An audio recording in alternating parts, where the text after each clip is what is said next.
Good morning, everybody. My name is Shola Odusanya. I'm from the African University of Science and Technology, Abuja, Nigeria, and I'm the co-center leader of the Pan-African Materials Institute. My name is Peter Onwalo from African University of Science and Technology, Abuja, Director Academic Planning. Sunday Babatunde Akinde. I am the acting director of the Multidisciplinary Research Laboratory of Osun State University, Nigeria. I'm Richard Amorin from the University of Mines and Technology, Takwa, and from the Department of Petroleum Engineering. I'm Lawrence Quay from the Department of Biomedical Laboratory Sciences, University for Development Studies, Tamale. Good morning. I'm Professor Nafiu Amidou, the Dean of the School of Allied Health Sciences, University for Development Studies, Tamale, Ghana. Good morning, everybody.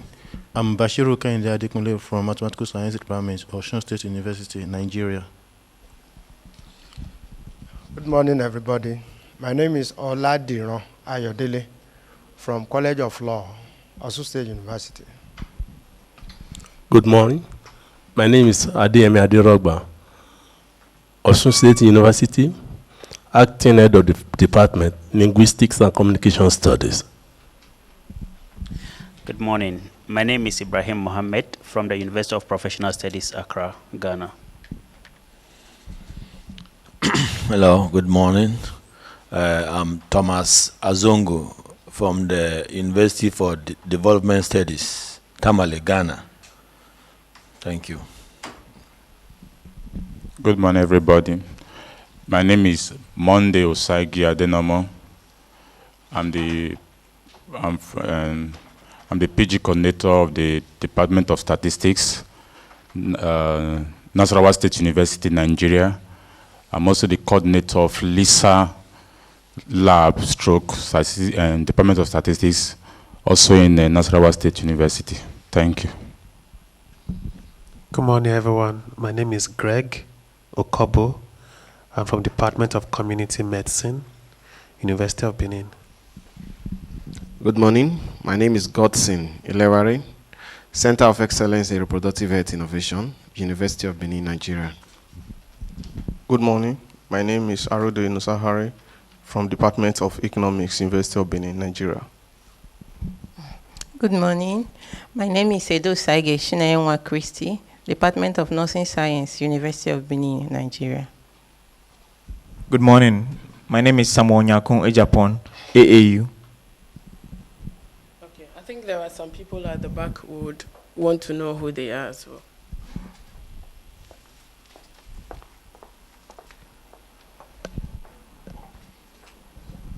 Good morning, everybody. My name is Fako Kunde Jubril Busuyi, Osun State University, Faculty of Education. My name is Ruth Oluwabumi Odufala, Marketing and Development, Association of African Universities. Permit me to greet in the Ghanaian language, Machi. My name is Ismail Olotu Abdullahi. I'm the Acting Director, Governmental and Financial Accounting Research, Nasarawa State University, Kefi. Good morning, everybody. My name is Alao Oluwagbenga Titus. I'm from Osun State University, the head of department, Agric Economics and Extension. Thank you. Good morning.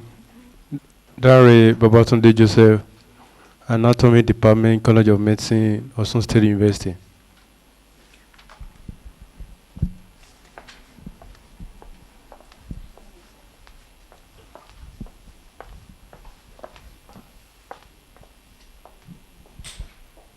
Okay, thank you all for the introduction. I'm sure that by the end of the workshop, we should really get to know ourselves more. Because I'm not sure if I give the microphone to one person to mention the names of 5 people, they will be able to do so. Can they? Can anyone? Not those you came with. Okay. Can I do first names? Yes, just the first. Okay, I think that's Professor Alice, Professor Peter, Samson, Sage, that's Ibrahim, Ismaila. But you have not introduced yourself. My name is Felicia Koagbeji. I work with the Association of African Universities. I'm in the communications department. Anyone to challenge him? Nobody? Okay. I have two questions. My first question is that where are the women? I look around and I think I see very few. They are too few. They are actually only two. The rest are either with AAU or they are facilitators. So only two women. And then I think I also had Monday and Sunday. Where are the rest of the days? Okay, so we'd want to continue. We'd just move forward and take a group photo. Okay, Prophet Healy wants to say something. Yes, ladies and gentlemen, I just want to give you an information. We like Nigeria. So to ease every payment, we have opened a Naira account in Nigeria together with CVC. So if you have any fees to pay, you can pay it directly in our Naira account in Nigeria. So this, because of the issue of sending money outside, which became very difficult since a while. Okay, thank you. Okay, so we'll take a group photo and then we can start the workshop proper. So I would want some of my colleagues to help me with the arrangement.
Felicia.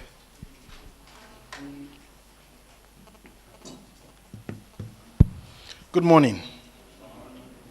And thank you for making time for this workshop. As Felicia mentioned, my name is Samuel Kobna Enim, and I introduced myself earlier on, and I indicated that my background is economics. Administratively, what I do for the university is to get them to think about the research that they do, the innovation that they do, and the consultancy that they do in a manner that it meets international standards. And I had a number of colleagues also identifying with the research consultancy services for their respective universities.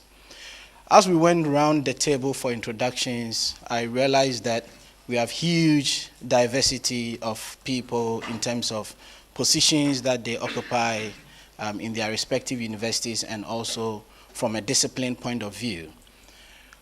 While I appreciate that diversity, I must indicate that it would not affect the orientation of this workshop in any way. So let's spend a couple of minutes looking at the program carefully and ask ourselves, what do we want emphasis to be placed on given the diversity of people that we have in this room, and whether at the end of the day we can measure our expectations alongside the program that we have. From my point of view, I put the program into 3 broad clusters, and I'm choosing my words very carefully. The first cluster has to do with the debate. The debate. So the whole of today is going to be a debate. I realize that we are very seasoned researchers in this room, so this is not a time to start talking to people about what research is and so on. And it's a debate because the topic that we've chosen to talk about evolved quite recently, and with time is beginning to get into the core fabric of the research that we do as academics. And what I mean by is getting into the core fabric is that it's challenging the status quo of things that we've proudly boasted about. So as Felicia said, we all feel proud if we are called professors. But what we're going to talk about has to do with what made us professors, and whether we really qualify to be called professors, and who assesses the professorship that we have, or whether somebody is out there looking out for whether we are really professors or not. So I'm putting emphasis on the fact that it's a debate, because I know it's not an easy feeling. I know what I'm going through in the University of Cape Coast anytime I talk about quality research. And people begin to ask, what are the indicators for quality research? If you want to westernize it, you talk about impact factor journals, citations, and so on and so forth. Then people would argue that it's subject discipline. The debates keep on going on and on. So it's a very sensitive area, so we need to debate it, and all of us reach a conclusion that this is where we need to go. So the first day, we're going to talk about this debate, and we're going to interact, and hopefully at the end of the day, we would all agree that this is the way forward. That is what I mean by the first block. The second block has to do with resources. And what I mean by resources is that if you look at the program carefully, we're going to introduce you to some also evolving issues. And what I mean specifically by that is what we're going to do on the last day, which has to do with spatial regression. So a number of us, those of us who've done regression before, and I believe that is the case, I used the traditional regression analysis, but spatial analysis is now getting us to think about the contextual issues that affect the things that we investigate. So look at the community, the district, the region, the country. So these are issues that, as I indicated over time, as I indicated earlier on, in the past we've not paid emphasis to it. So on the last day, we feel that after we've introduced or we've worked with Stata, which I've looked at your profile, a number of you say that you are basic users, so you have some idea. After we've walked you through Stata, the last day we say that go home and let's begin to think about how spatial regression can be used to complement the research that we do. Then the third area, as I indicated, is the use of Stata. So after we've resourced you with African data set, and we've collectively discussed the characteristics of African data set, we're going to work with Stata to see how, I use this word carefully, we can clean up the data set in a manner that it can be used for credible research. And these are some of the things that I'm going to put emphasis on. what makes our data credible before we start running the regression. So these are the 3 blocks. So to get a sense of what I need to put or we need to put emphasis on, let me see by hand in terms of ranks. Those of us who would want more emphasis on the debate, more emphasis on the resources, or more emphasis on the use of Stata, so that it would inform us on what we have to put emphasis on. So those of us who would want to go for more emphasis on the debate, if we could show up by hands.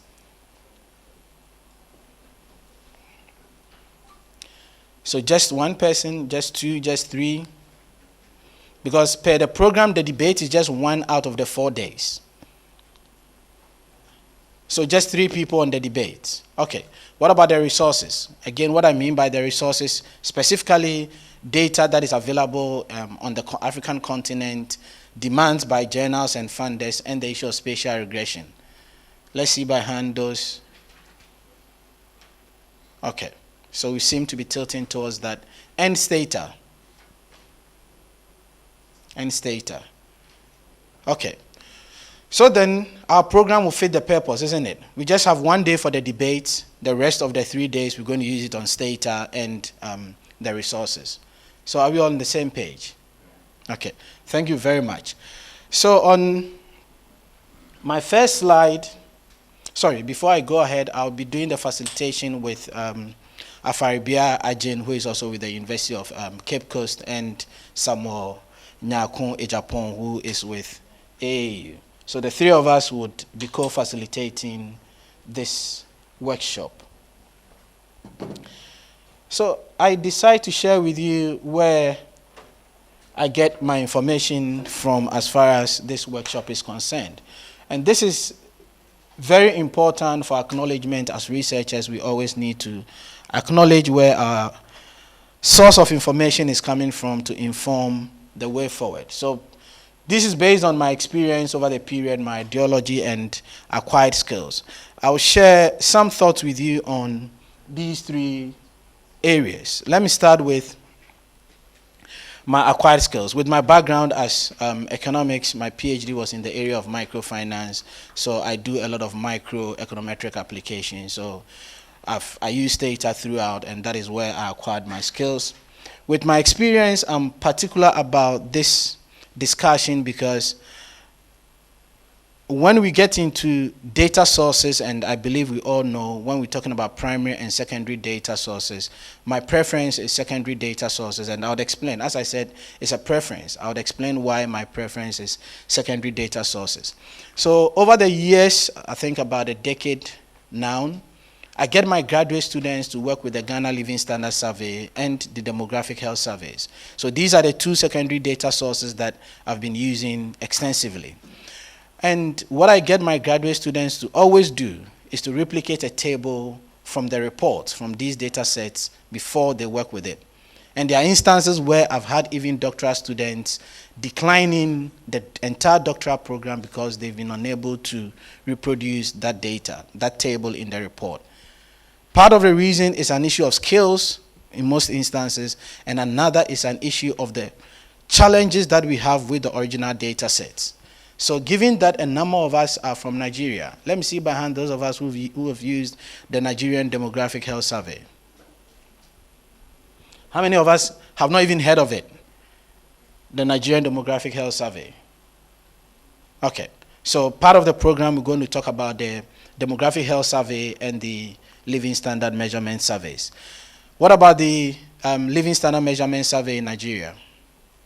How many of us are familiar with it? Okay, so then some of you would help us with that in terms of how to access it, that is accessible, and we try and see the challenges that we have with that data set and if we can overcome it.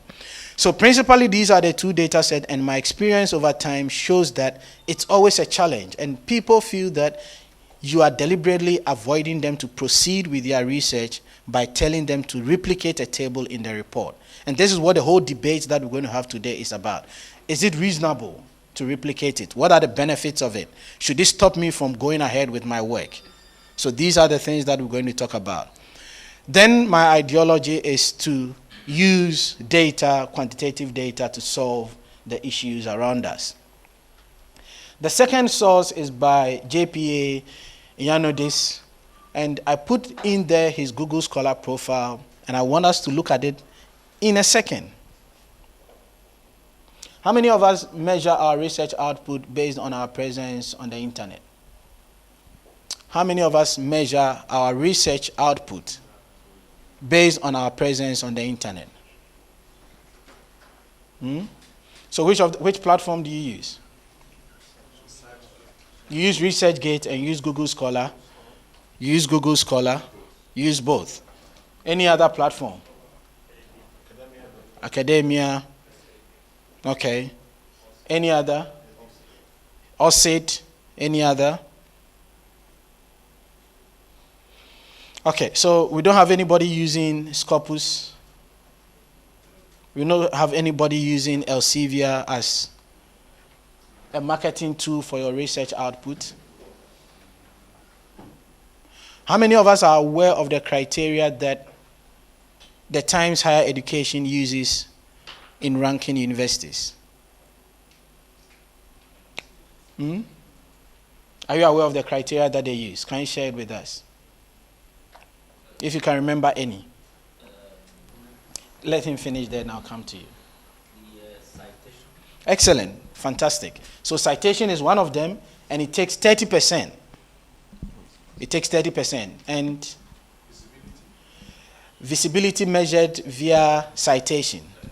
Visibility measured via citation. Yes, so the H-index is also inbuilt, so the H-index is part of your citation, depending on the number of readership that you've accumulated over time. How many of us belong to universities that are ranked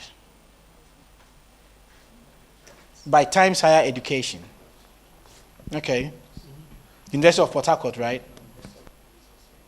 Okay. So my own university is not ranked, and a number of African universities are not ranked. In Ghana, it is only the University of Ghana that is ranked. We have over or close to 100 universities in Ghana. It's only the University of Ghana that is ranked. And this is where my worry is. And that is why I say that my ideology is to push down the issue of quality. So the Times Higher Education ranks universities based on 5 indicators. It looks at teaching. And under teaching, the number of sub-indicators that it looks at is staff to student ratio, doctoral to undergraduate ratio, doctoral to staff ratio. Then it has a full, that is teaching is 30%. Another component is on research. So here it's talking about the volume of research that the university is producing, 30%. The third criteria that it uses, as my colleague rightly said, has to do with citation. Another 30%. So teaching, citation, and research, 90%.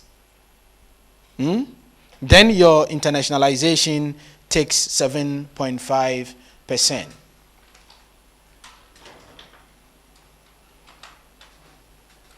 Then there's a faith criteria, it's just run out of mind, it's also 2.5%. So if you look at the metrics, research on the face of it, from the research component, that is the volume of research, and the citation, takes 60%. And it's not just the research that you do in terms of publications. The volume of research that you do is measured through a survey, which takes about 18%. So they go out there and find out the usefulness of the research that you've produced. So it takes 18% of the 30%. So we are moving away from output in terms of number of publications, and now we are now trying to identify a metrics to measure what we do. So this guy, JPA Ioannidis, in the past few years, so click on that.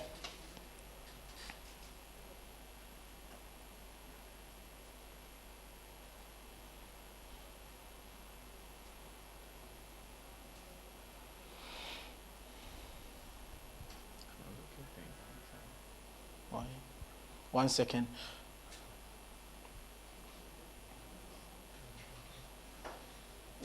But I have internet, isn't it?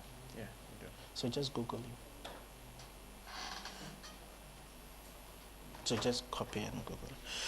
So if we don't get it, we can move forward. But I was just intrigued about the number of Google citations that this gentleman has. He has over 170,000 citations. And just last week, our University of Cape Coast, organized a research award and grant ceremony. So I had to show evidence of citations for the university. And for the whole university, it was 42,243. And this gentleman has 170,000. And in the past 5 years or 10 years or so, all that he's talking about is about reproducibility of research. So it tells you, I present this and it tells you the momentum that this discussion is gathering around the table in terms of quality research. And I think one of them he really has in excess, just for a single paper, he has in excess of, I think, 10,000 citations for a single paper. So it's very important for us to begin to think about the visibility of who you are as a researcher and how you are contributing to your university's visibility. I think it's fine. Let's go ahead. It's okay. No, it's fine. I wanted to place it here.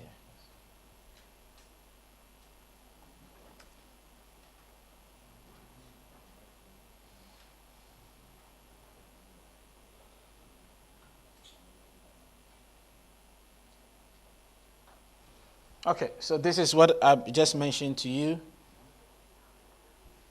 So JPA, you know this. I think it's Blair there. Why is it Blair? Yes, this is it. 174,244 citations. Mm-hmm. And as I said, one of the papers is in excess of 34,000, 14,000, and so on.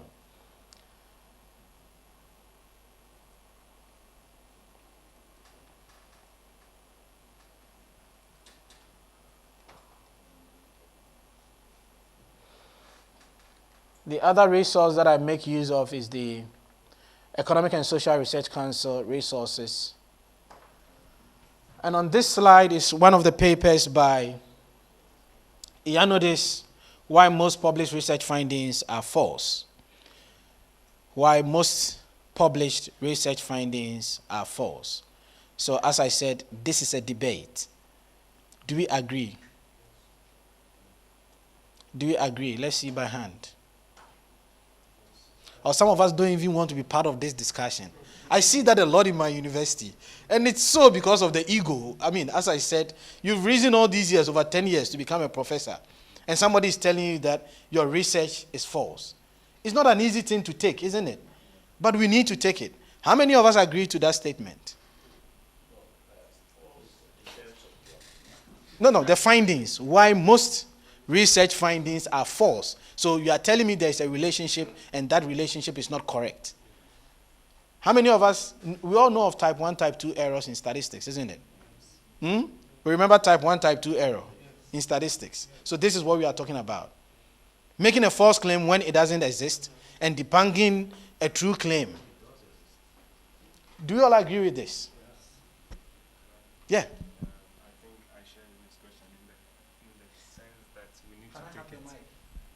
We need to take it from the context of what is here. It becomes a bigger Pandora when you just ask me why research data, are false. There's an extent to which I might go to, which will deviate from the nitty-gritties in this paper. So probably if you can give us some bulleted items like standouts in terms of what is here, and then we use that as a point of discussion. Any reaction? I'm going to come to that. Just leave the mic there. We'll pass it around if they need. Any reaction to? From my point of view, the statement there is why most published research findings are false. In my mind, it's as clear as it can be. Yeah, so why the person is here to give the reasons? Yes, but before we go into the reasons, do you agree that most research findings are false? No, but I'm thinking that this statement is saying that he wants to give reasons why that is so. So unless one knows the reasons. Okay, I think I get you now. So your emphasis on the why. Yes. My question is on the most. Yes. Do you agree that most published research findings are false? No. The paper is on the why. So I agree with you. So I'm going to talk about why, the reasons that the paper puts up. I'm going to mention in a second. But my question is that, do you agree that most published research findings are false?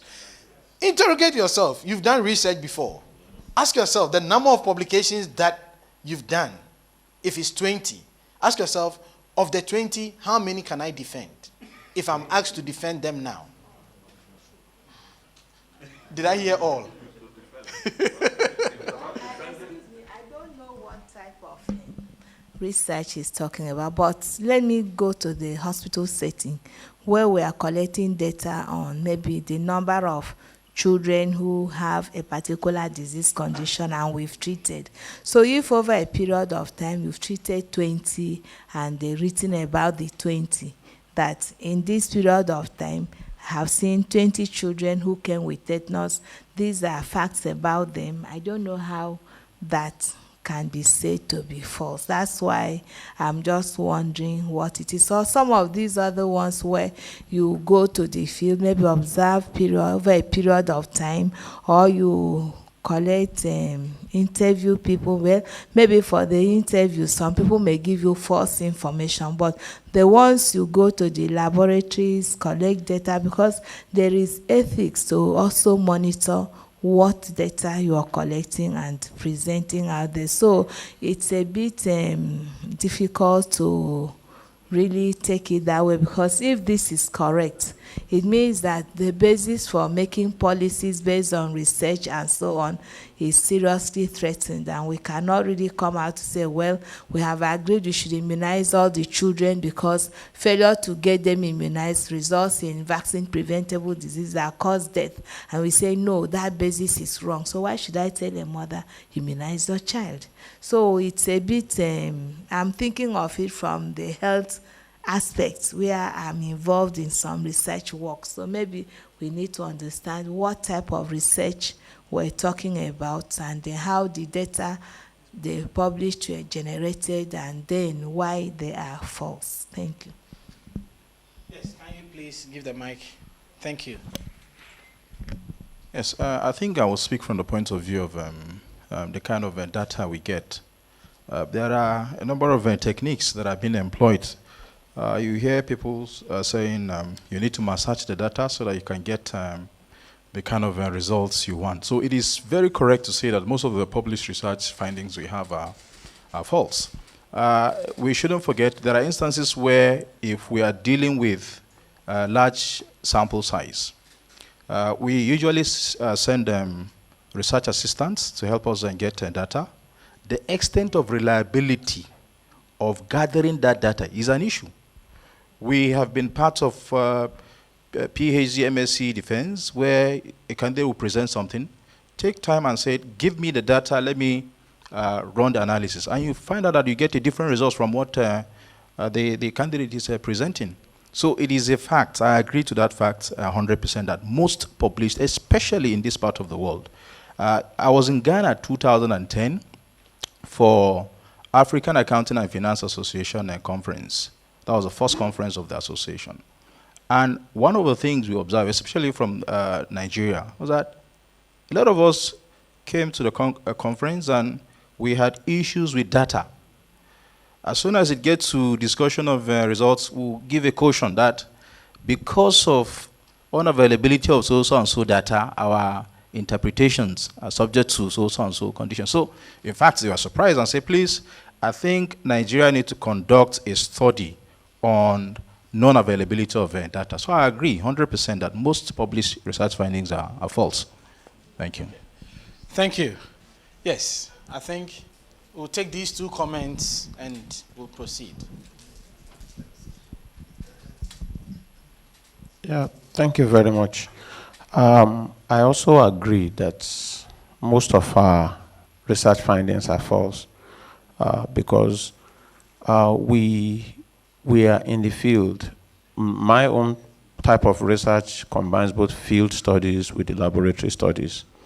And then at times when we want to collect field scale data, there are instances where we collect a very small portion and we try to now bring out our interpretation of the result based on just very small data representing a very big environment.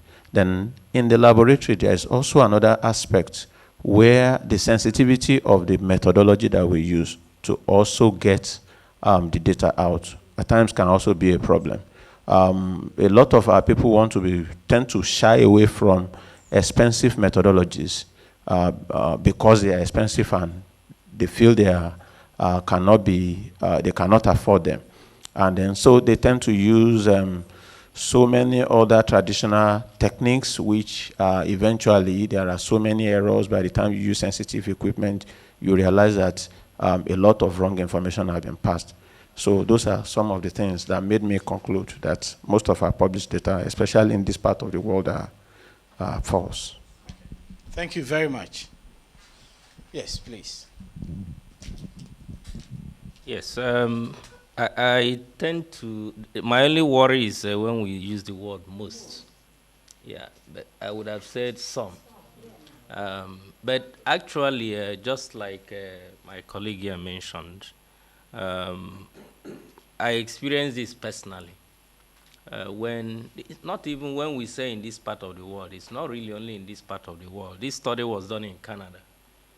And this has to do with measurements from sensors and so on. And we were using an integrated data acquisition system that we thought was perfect. Everything was working fine. And so the data we got, when we subjected it to very deep analysis, we thought we were seeing some trends. And actually, we rushed into publishing, and it was published in an Elsevier journal, one of the Elsevier journals, and we thought we had hit something, only for another PhD student to join me. At that time, I was doing my PhD, and then did further analysis, and then started querying the data. And we went back, we had to bring in some instrumentation engineers, only to find that we were actually suffering from spurious signals from neighboring equipment. So when we run the equipment, it's actually picking signals from some other equipment and superimposing on what we were measuring. And we thought that was a trend. And so when we had very good filters in the system, the data changed.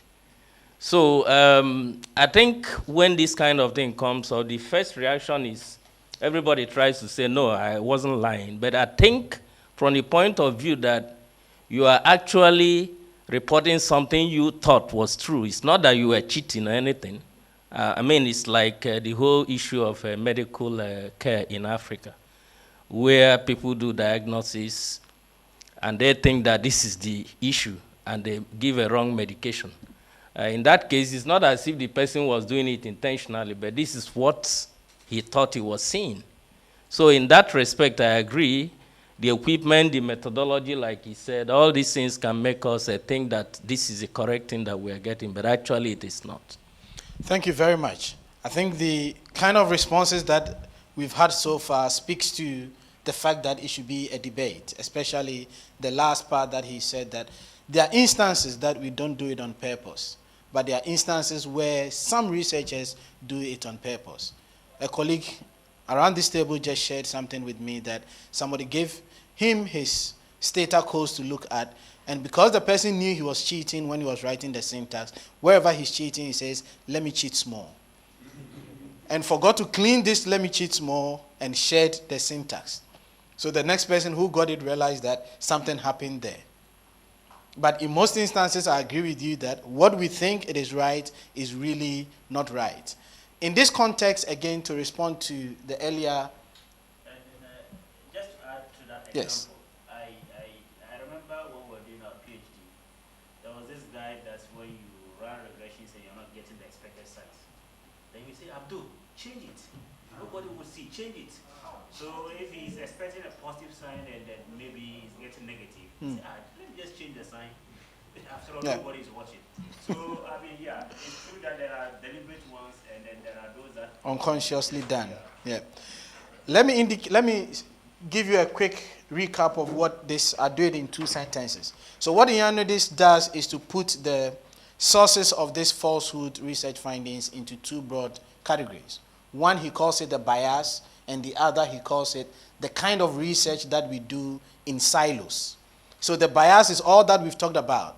And I don't know, those of you who've come across this paper by Blackwell on theory, measurement, theory, conceptualization, and measurement.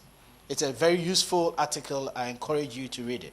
Theory, conceptualization, and measurement by Blackwell. And it gets you to appreciate how we deviate from reality up to the point of theorizing, and to the point of conceptualization, the extent to which we deviate, and to the point of measurement, the extent to which you deviate. It's one of the papers that I read, and I feel that you need to be humbled as an academic, because your attempt to explain the real world goes through a number of transitions where you compromise. As I said, the title of the paper is Theory, Conceptualization, and Measurement. So he talks about biases. Ioannidis talks about biases right from the conceptualization stage through to the methods and the presentation of the findings. At each stage, you can come up with an element of bias. Then the question is, to what extent is that bias acceptable? I know all of us here will have been forced, in quote, to believe that the p-value of 0.05 is the magic number. And how many of us have interrogated the p-value of 0.05? Thank you. We need to question that. Once we run a regression, we see 0.05, we are excited. So we want to move on with it. Does it apply in all circumstances? The answer is a big no. Does it apply over time, consistently? The answer is a big no. But all of us are happy with that p-value of 0.05. So nobody interrogates it. So the biases could be based on established knowledge or the specific research that we are engaged in. Then the other thing that Ioannidis talks about, as I said earlier on, is doing research in silos. In the literature, it is called, how many of us have heard of salami slicing? Salami slicing. So you see somebody saying that, I'm looking at the effect of education on child health. The paper would get into a very high-class journal, assuming education is the only thing that would influence child health. Or assuming education does not interact, and if it does interact, what does it interact with and to what extent? So we do single variable analysis, and that is fine, because that is what regression, the traditional regression, allows us to do. So you do education on child health today, tomorrow I do mother's wealth on child health. The next day I do bargaining power on child health, salami slicing.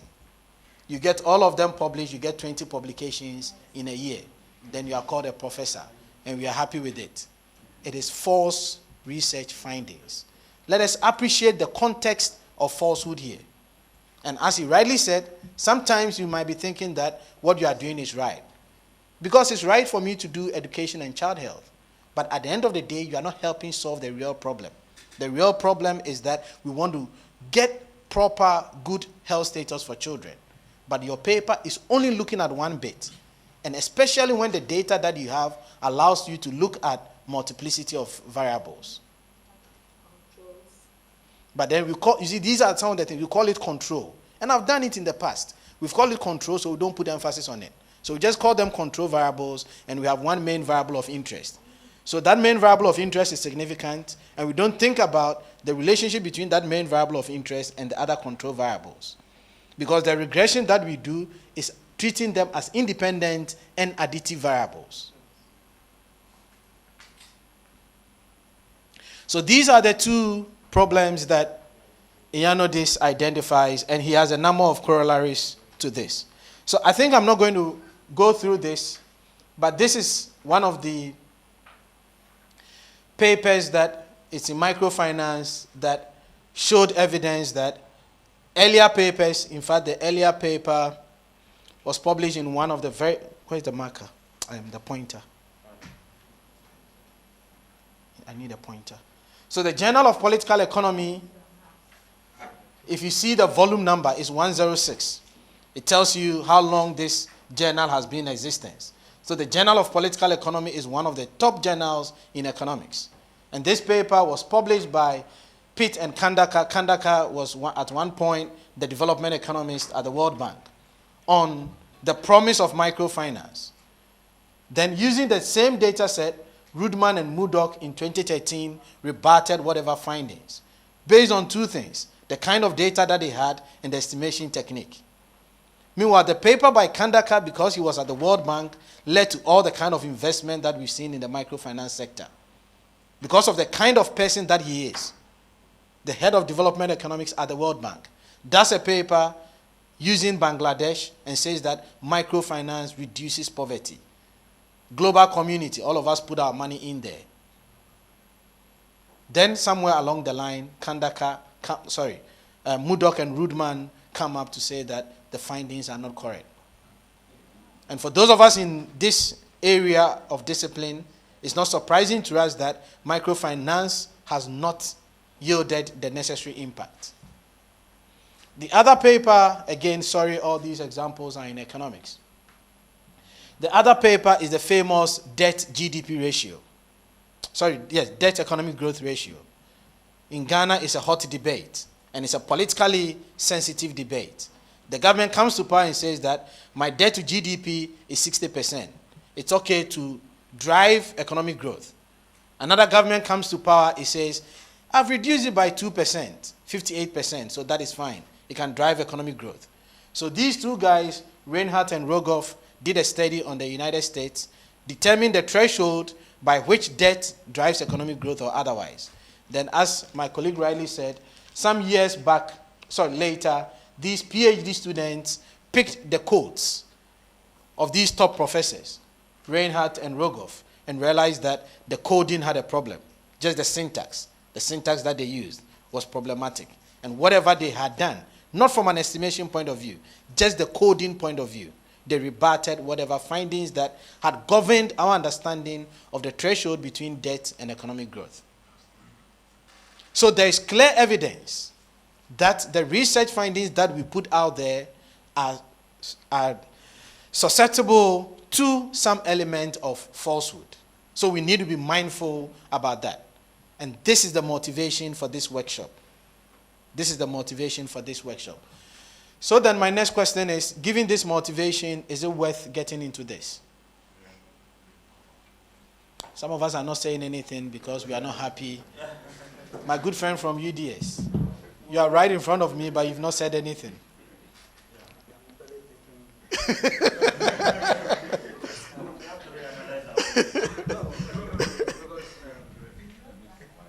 Sorry, I picked on you. Yeah, I'm a little bit worried about the context in which the argument is being placed. One question that I keep asking myself is, the people that are claiming to have refuted the earlier finding, how sure are we that they are actually correct? Yeah, excellent point. I agree with you. It's running through my mind. Are they actually correct? Yeah. So that tomorrow again, another person come up again and say, look, their finding is not true. Okay. So the response is, that is why it is size. But the bottom line is that, is somebody watching what we are doing? For me, that's where the discussion should start from. And whether they are right or not is another discussion. Yeah. Another thing, again, is for those of us who work in the health-related area, I'm also a bit careful in the way, because confounding factors are things that most of the times we try as much as possible to adjust and control for in medical and health-related research. So sometimes putting it in the context of this might not actually sit well in health-related research. In what I do, that's what I'm thinking. I cannot speak for any other person. Okay. So again, I urge you to look at the papers by Ioannidis. Indeed, Ioannidis' area is health, in fact, medical research. And most of the papers that he's written is based on medical publications. So it's not even on social sciences. So we need to look at that. The question that my sister talked about earlier on in terms of calculating the number is not his focus in this paper. Everybody can calculate the number. And indeed, I would not push the boundary so much and classify that as research.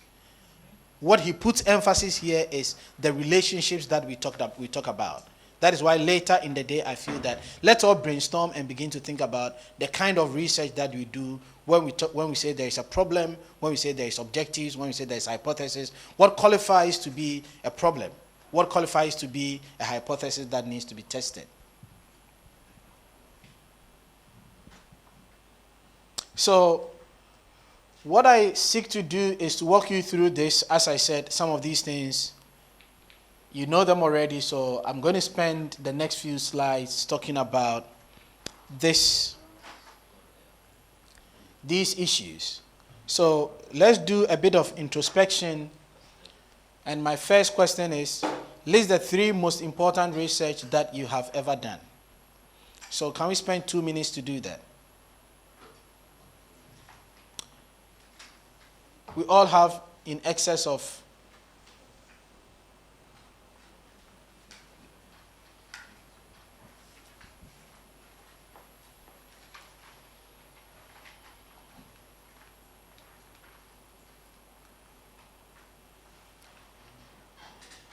remove it and put it in.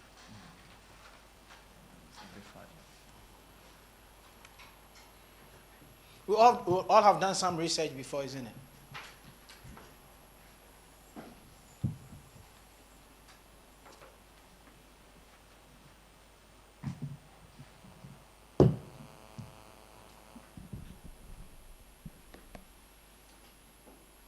We all have done some research. So let's list the 3 most important research that you have ever done. I don't want the full citation. Just write them down. So if you did something on fertility and some contextual variable, just write fertility and environment and so on.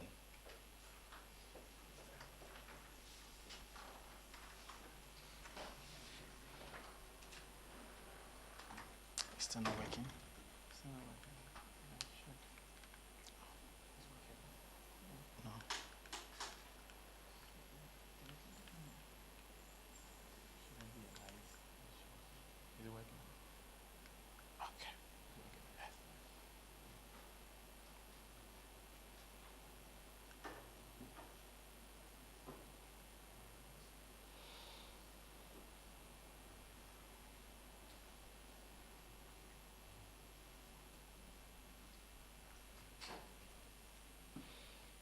Are we done?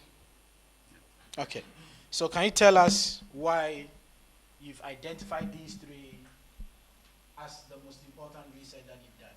Why you've identified these 3? Well, for me, because they led on to other things, and they were... So just pick one and walk us through. Okay. I chose one, like for example, biodegradation of commodity plastics. You know, it's a general problem in our environment, and everybody would tend to believe that the plastics are not biodegradable.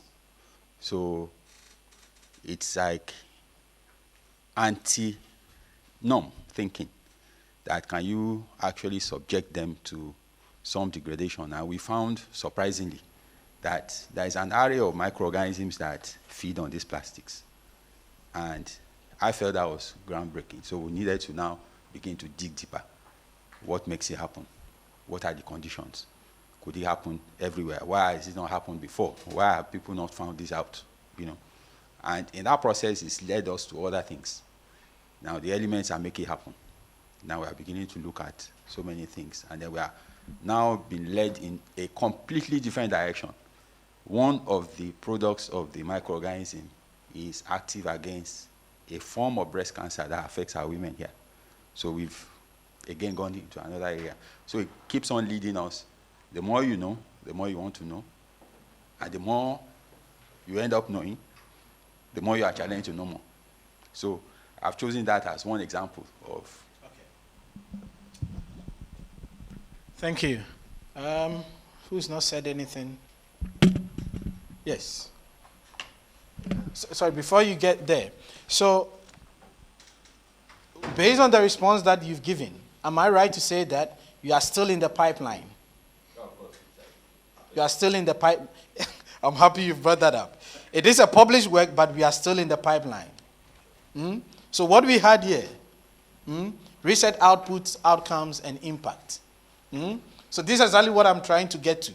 So before you give us your response, what I'm trying to get to is how do we measure the end result of our work?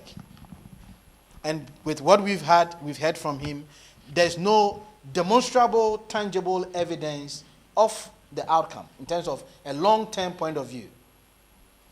Demonstrable one. Well, that's a big debate. Okay. Yeah, thank you. Yes. Actually, I'm from a field that emphasizes qualitative research method. That is law. It is just newly coming up that we go a bit quantitative.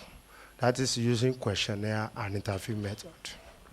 Actually, the one I did recently is on measuring the impact of law in terms of controlling behavior within the society. Sorry, let me not cut you. Why do you say it's the most important? Is it because it's the most recent or there's some other reason?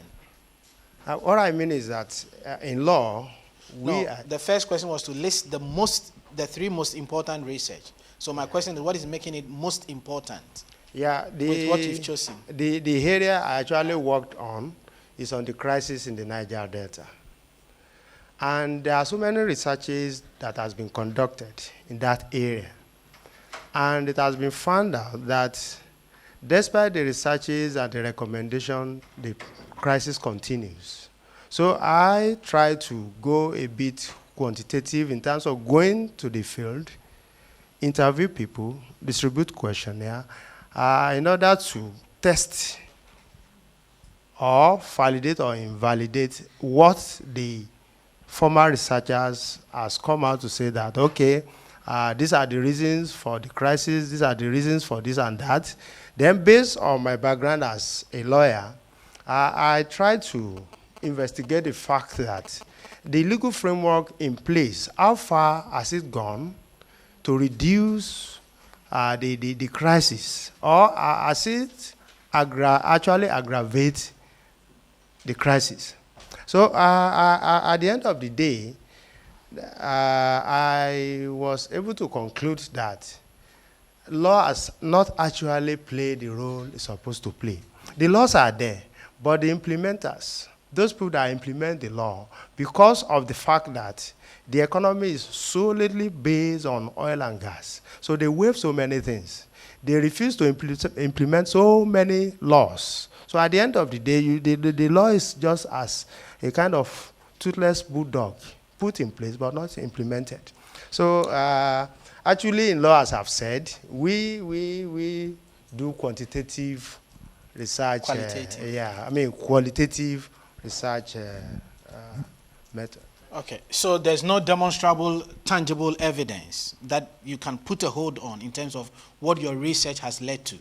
It has not changed lives, it has not changed properties, it has not changed, you can. So can somebody give us any evidence of research that you've done that has led to transformation of lives? Can one of us here? Clearly. Yeah.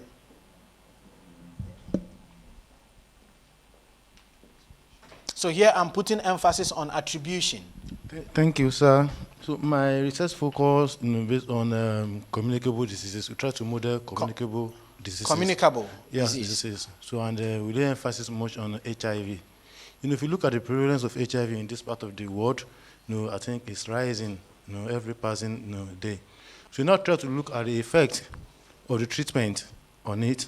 So we put into consideration so many parameters, because if you look at our policymakers, the way they implement it, they just spend money and the resources on what is not supposed to. So we now try to see, if you try to evolve the existing model, So, and maybe we'll try to introduce some parameters that we see that maybe it can, help to reduce the prevalence in this part of the, world. So we try it, and we now see that the awareness is not there about the treatment of HIV.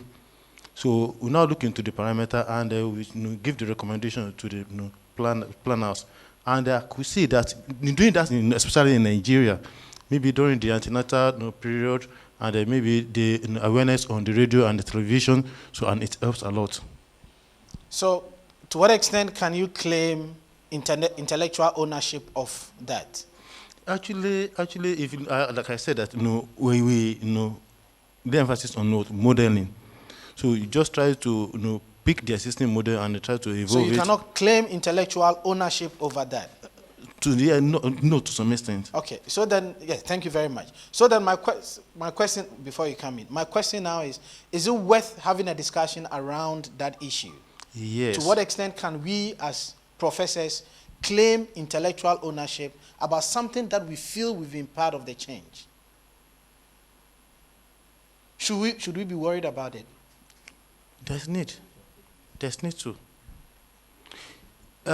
Because if you have let me say you have a system model, you try to evolve it, and you try to see the validity of the parameters that you introduce. It might be done by other people, other researchers, but you now see that, okay, is this what I'm doing? Does it have any impact in the society? Once you see the traces of the impact in the society, you feel very happy about it. But some people, other people, you see that this does not have any significant effect on. So in doing that, maybe they see some lapses there. So I could see that if we try to see the reason why they try to challenge it, and the other parameter that we see that maybe, like I could remember, I was doing a research on Bayesian, looking into regression model. When we consider when we try to violate the normality assumption. So, and the environment and the other factors hinder the progress about carry out the research. So this kind of things warranted for further discussion about it. Okay. Do you still want to make a comment? Yes.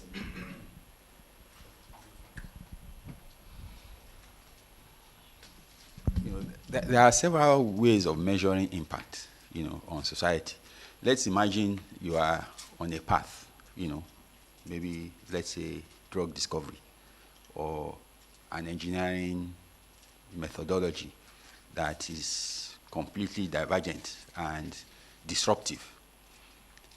And you have the intellectual ownership of that new technique, whereas the adoption is not yet there. It's not being widely adopted. But, in terms of all the objective parameters you want to use to measure the potential impact of that, I don't think it's sufficient to say, because you have not reached that point where it's widely accepted or widely utilized, then it's of no value. Because I am suspecting, maybe it's fake news, but I'm suspecting that maybe that's what you are using as a criterion of measurement, that has it been widely adopted, as against, is it of intellectual value? Okay. Who should measure impact? Who should define impact? How many of us have been principal investigators on a funded research before? How many of us have been principal investigators on a funded research before? Which agency? West African Health Organization, WAHO. And? Pan-African Materials Institute. Okay. And with these three projects, who determined the measurement of impact? And who defined impact? Well, obviously the funder. And the funder has a clear definition.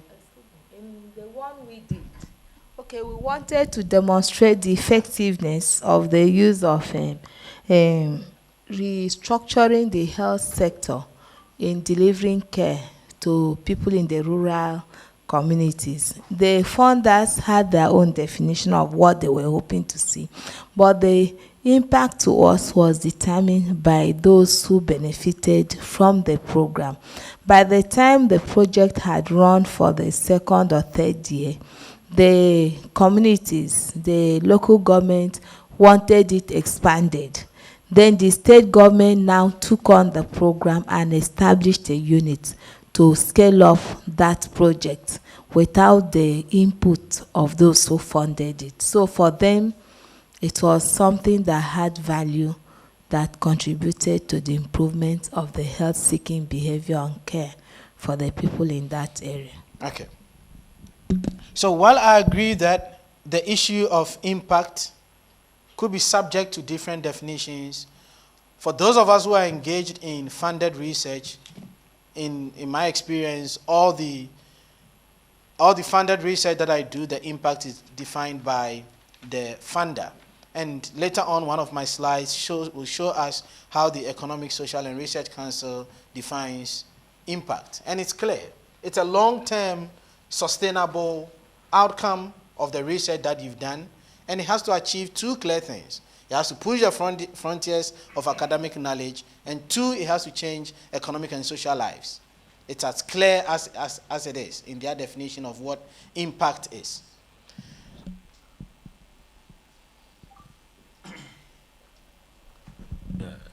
Thank you, Prof. I'm just wondering, some of us, our researchers, you know, we just aim at publishing a paper, and then you get a number of papers, and then you get your promotion, and then you go on and on, then you become a full professor, and that is it. You are in the university. Now, as to who uses your findings, recommendations, and whatnot, I'm really wondering how many of us, I mean, what we say we have, or the papers we have published, and their recommendations, how are they actually taken up? And what is our role even in that? Because once you publish a paper and then you gather them and it's up to your next level, that is it. See, okay. So I'm just wondering, it looks like you are talking about those who have led researches in some funded organizations and all that. Okay. But for some of us, we are just university teachers, and then we are just aiming at promotion. Okay. So I don't know how it can help me. Thank you very much. I think my work for the rest of the day has been made very easy. And before I take those two comments from you, just give me 1 second. Let me walk you through this cycle, then we'll take some input. So this is what, based on my readings, I thought, put this out there and get people to think about it. So academic research industry, I identify 5 issues for us to think about. Up here is what my colleagues have just talked about, the conduct of research. So you do it and you get an output out of it in terms of publication, and we are okay with it. That's what we all have been made to believe is the essence of doing research. So at the University of Cape Coast, I make a distinction between academic promotion and academic progression. And maybe if I have time, I'll show you some of the slides which is happening now. Now in a lot of universities, you see professors, once they get a terminal rank, full professor, their publication output reduces. And the publication output of senior lecturers and associate professors far outweighs, and here I'm talking about the output in terms of number of publications, far outweighs the output by professors. It doesn't sit well with me. How can that happen? At that point, that is when you have so many doctoral students, you are at the frontiers of knowledge, but because academic promotion has gained relevance over academic progression, once we get to the terminal rank, it ends there. This is not a workshop on visibility, and so I'm not going to dwell on that, but as I said, I can share that slide with you. What is missing are these 3 other areas. The integrity by which we do research. Who measures the integrity? In the first place, what is integrity? And who measures integrity? And is integrity worth measuring? The third area is the ethics of the research that we do. What are we complying with? What are the don'ts and what are the do's? Then the fourth area is what we've spent much of the time of the day on: transformation and sustainability. How many of us do research having this cycle in mind? Until I became the person in charge of research at the University of Cape Coast, all that I was thinking about as an economist is getting my publications. Then you get people coming to you. What is University of Cape Coast contributing to its surrounding environment? People come to me and say that, can you identify any output that has led to the transformation of a community in which the University of Cape Coast sits? Then I take my phone, I start calling professors, I start calling provosts, just as we are struggling now to attribute an intellectual ownership to an outcome. It is the problem. So we need to reinterrogate the manner in which we do research. And this is exactly what we are doing now. To what extent can we say that our research is reproducible by another person, in which case it can transform lives? Let me take those two. Sorry, the last point has to do with the research environment. I put that down because I get a lot of comments from the scientists in my university. They tell us that, stop talking about integrity, ethics, and transformation of lives when you don't even have a mega laboratory that would help us do ABCD. A lot of the health-related journals, they say that if your laboratory doesn't have equipment, this ABCD equipment, you cannot produce this. So which research environment are we working in? So here we're going to talk about issues related to the infrastructure, the legal issues that surrounds the kind of research that we do. In Nigeria, do you have any research council at the national level? Yes. Okay. In Ghana, do you have a research council? Hmm?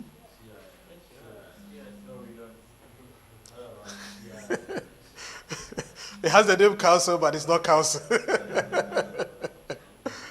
So what we mean by council, let me define council here. So council is driving the national research agenda. Is that the kind that you have in Nigeria? Yeah. So you have funded research by the state in Nigeria. And does it regulate the quality of research? It tries to. So I'm happy to hear some of the policies.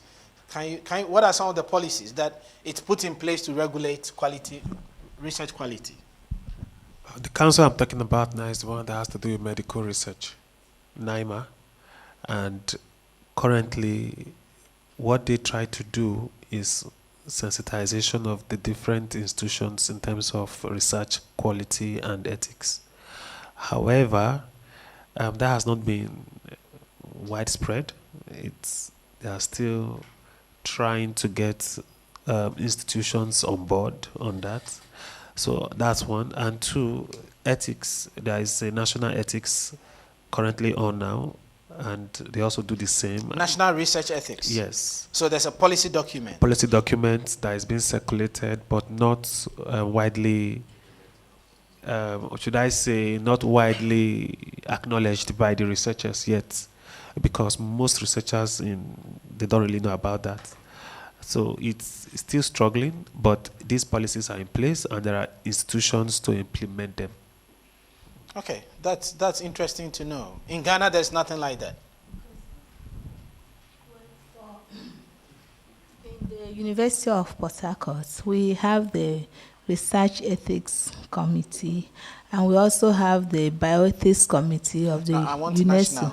Okay, but the National Research Ethics is the board, because some researches that cut across regions, the approval has to come from the National Research Council, NIMA. Then the local research ethics. Sorry, let me get clarification. Are you talking about ethical review or research ethics? These are two different things. The Research Ethics Board. Which is different from the Ethical Review Board? Yes, they review the totality of the research, including the ethics of the research. Okay. They, even in the institutions, like in my state, Rivers State, they have the research ethics board that should look at the research and know what to do, and also follow up the implementation of the research to ensure compliance. I know a few times people have gotten approvals to do research, and then along the line, they deviated because they faced challenges, and the ethics committee has had to stop the research so that the harm will be minimized. But I think people need a lot more enlightenment and then follow up to ensure that the proper things are done. Thank you. This is refreshing to do you still have the comments, or it's okay?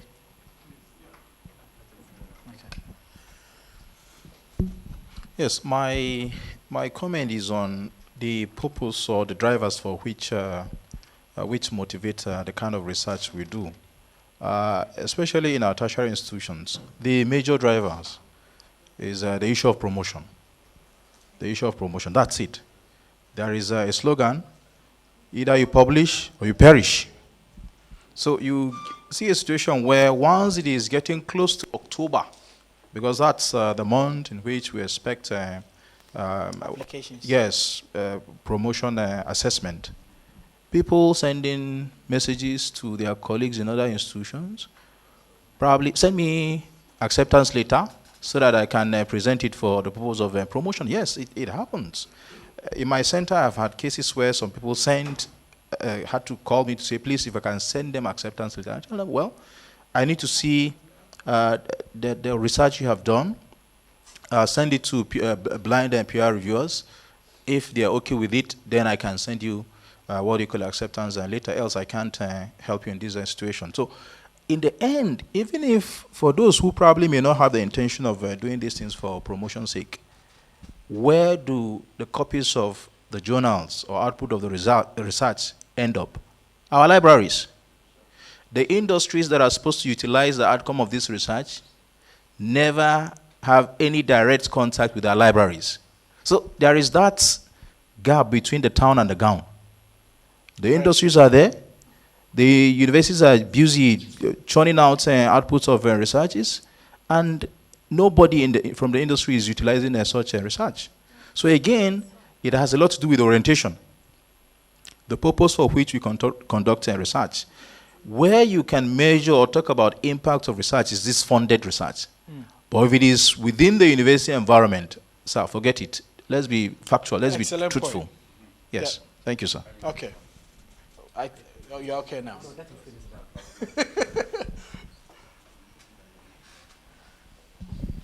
Thank you. Two more comments. I know I've delayed you for 10 thank minutes. you, Prof. I've really enjoyed this discussion so far, but I want to speak from my personal experience. Well, I have some publications, and not that, maybe sometimes cited and all that, but I begin to swap from that now because of, I wanted to go for postdoc. In fact, most of my postdoc are almost like as if they are rejected. There's one to twice. They said there was no limited fund. Then there's one that's supposed to go to Germany. Twice review it. They said not, what did they put, okay, the outcome was not favorable. Then I'm thinking what will really change my research or my thinking and contributions now, just as they have said, is the founding one. When you send your work, when you apply, you send your proposal to the fund, you will learn a lot of things. Now, my name, I'm not in Scopus, I'm not a Web of Science, and all that. I think those other journals too also help my research. Thank you. The last bit of your comment, again, this is not a platform to talk about it, but in the last AAU workshop that I facilitated it was about research visibility and how to attract funding for yourself. And what you said is just spot on. I told the participants that when the University of Cape Coast was trying to establish the research office, I went with 3 very seasoned professors to one of the universities in South Africa. Immediately we approached the University of Cape Town's research office. The gentleman who was hosting us started taking our names, and once you mention your name, he started Googling your name to see if something is going to come up. And out of the 4 of us that were there, I was the youngest. I was the only one who had some presence on the internet. Now look at this young man sitting there and this professor from University of Cape Town talking to me. You know the Ghana African thing. You are with your big men and you are the one of the focus, because after the meeting he said you were the only one who had identity. And sorry, just to comment. It's not the presence of in the internet. I'm there. But what I'm still saying is that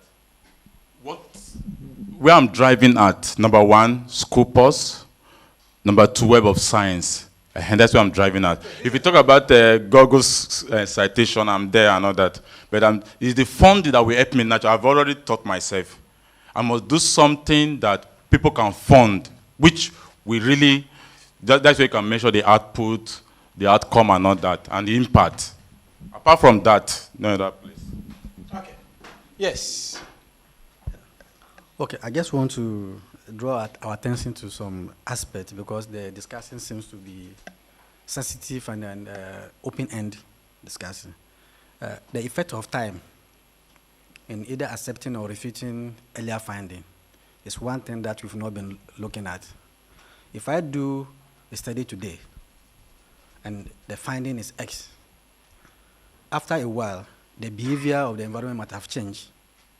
And you come in, repeat the same finding, and find a different result. It does not mean that my earlier finding is wrong. So the effect of time is one thing that we need to be mindful of. Okay. Can I kindly request that you note this point when I talk on the slide on our source of knowledge gap or our definition of research problem? We'll discuss this a bit more. Okay, then on the impact, because the people have talked about the issue of the policymakers, it's one of the things, because when you're in the academic area, promotion is one of your focus points. Now, the impact measurement, let me give you one of our 2 findings.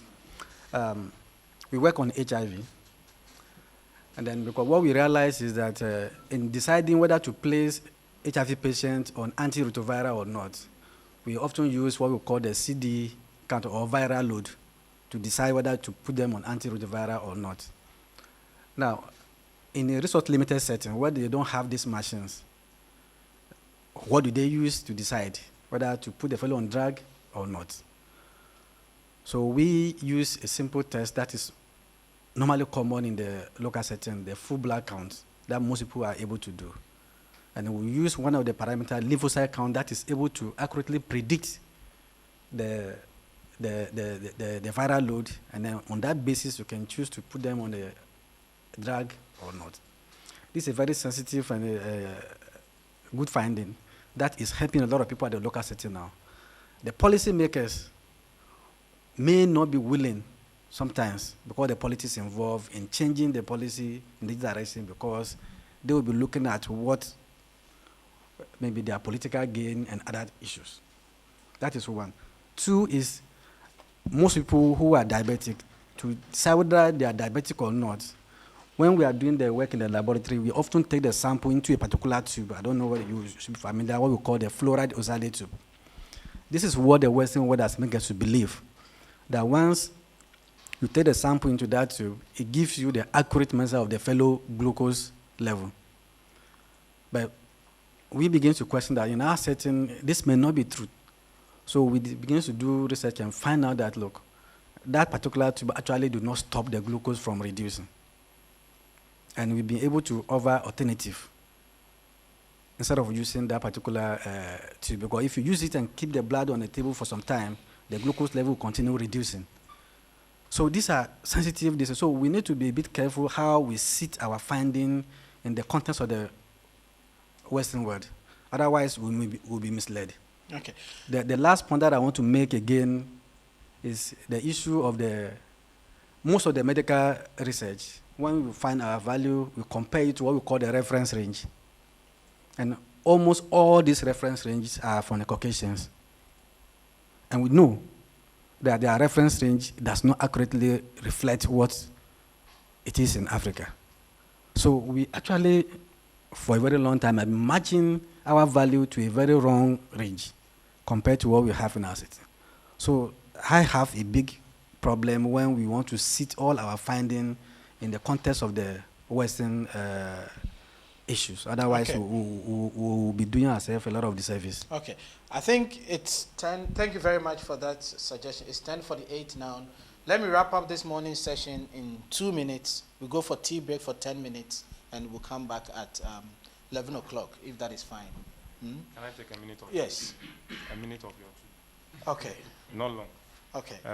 On the issue of impact, Yes. I'm not seeking to answer it, but to throw something on board. There's going to be a slide on impact. Yes, We're going to but- talk about it later. Well, let me throw it out there, and then when we get there. The question has been going around, and people have said things. I think as academicians, almost all the meetings I've been in where we seek to discuss impact is only between us. The person who is the end user of the impact, most of the times are not involved in most of the meetings we do have. I've been in only one meeting where there are funding partners in there, and then you seek to put your issues across.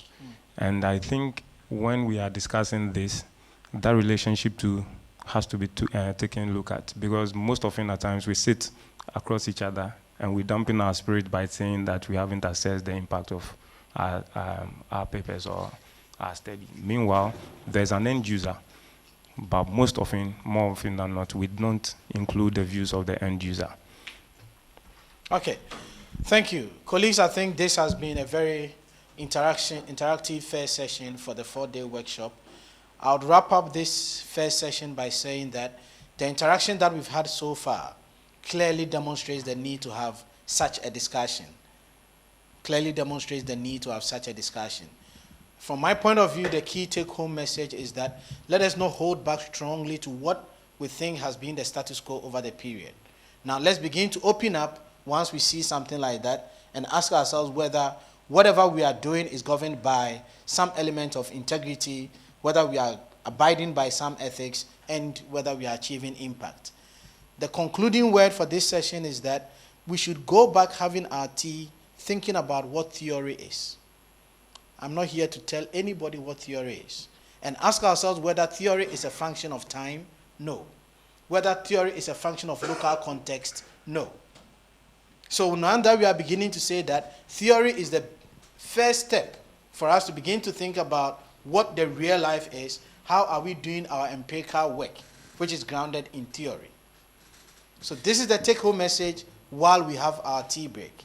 The issue that our medical reference points have been guided by other population groups. I know a number of you with a health background know how we've transitioned from the WHO measurement of malnutritional status between the earlier one and the 2006 version, where now Africans are part of the population. This is the kind of research that we need to do. We don't need to see changes happening now, but we should have clear trajectories in our minds that in 20 years' time, this is what we are trying to get. Let us not give up because we think the Western are so reserved to it. Having that mindset that it has to change is why we do the research. So colleagues, on that note, thank you very much, and we come back at 11 a.m. Thank you.